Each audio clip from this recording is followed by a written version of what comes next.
Hello, today I will introduce you to the GAZDA G-105 thermostat. This device is designed for automatic temperature control in heating systems. It's very simple and functional. It has a single operating mode, heating mode. This means it can control various types of heaters and electric boilers. The G-105 is mounted on a DIN rail and has a compact size of 2 modules.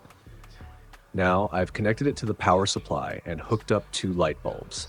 The one on the left simulates the pump, and the one on the right represents our imaginary boiler. With this setup, I will demonstrate how the thermostat works. The thermostat display currently shows the temperature of 20.8 degrees Celsius. This is the temperature measured by the sensor included with the thermostat. The sensor's cable length is 1 meter, but it can be replaced with a longer one if needed for measurements in a different location. Now let's look at the thermostat's outputs. There are 2 outputs, one for controlling the pump and the other for controlling the boiler. These outputs can handle a maximum current of 5 amps, making it possible to connect the pump directly or control the boiler via a contactor. Let's see how to set the temperature on the thermostat. It's very straightforward. You need to set 2 parameters, the upper and lower temperature limits. The upper limit is the temperature at which the boiler will turn off, set using the right button. The lower limit is the temperature at which the boiler will turn back on, set using the left button.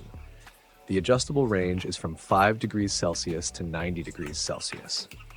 Now, I'll set the upper limit to 65 degrees Celsius and the lower limit to 60 degrees Celsius. Currently, the measured temperature is 20.8 degrees Celsius. Let's increase the temperature to 60 degrees Celsius. As soon as the temperature reaches 60 degrees, the pump will turn on immediately. Look, the left bulb lights up, indicating that the pump has started working. After a delay of 15 seconds, the boiler will also turn on. Look, the boiler is now on. This demonstrates how the thermostat first activates the pump, and then after a delay, turns on the boiler. This sequence ensures efficient and safe operation of the heating system. Now, let's see how the thermostat turns off the pump and boiler when the upper temperature limit is reached. The upper limit is set to 65 degrees Celsius. I'll continue increasing the temperature using a gas burner to heat the sensor. Once the temperature reaches 65 degrees Celsius, the boiler will turn off. However, the pump will continue to run for about 20 seconds. Look, the boiler has turned off, but the pump is still running. The pump will continue operating to distribute residual heat throughout the system, enhancing heating efficiency. Now the pump has also turned off. This feature is critical. The pump doesn't run continuously. Instead, it turns on before the boiler and shuts off after the boiler. This intermittent operation saves significant energy and makes the heating system more efficient. Currently, the system operates with a jumper installed. The pump and boiler are on, and the circuit is closed. This means the G-105 thermostat is autonomously controlling the heating system. Now I'll remove the jumper.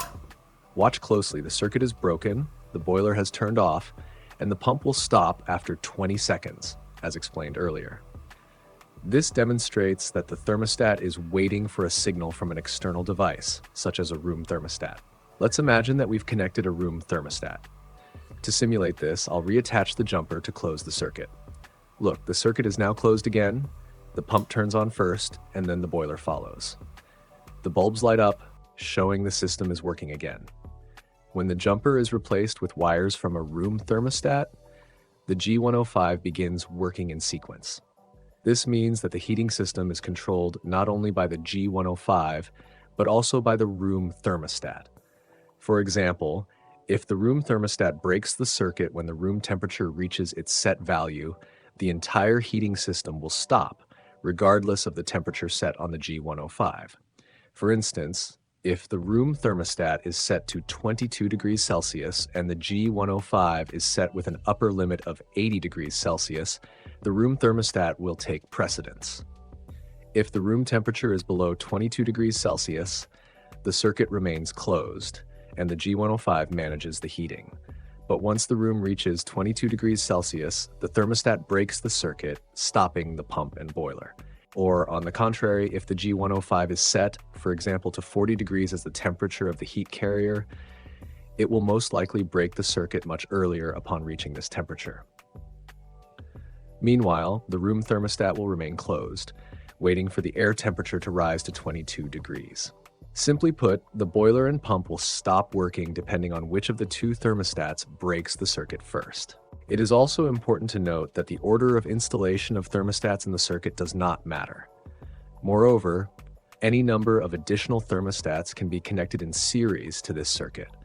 The principle remains unchanged. Whichever thermostat breaks the circuit first will be the reason for shutting down the boiler and the pump. It's important to note that only devices without voltage can be connected to these contacts. These include battery-operated thermostats, bimetallic regulators, or devices with dry contacts.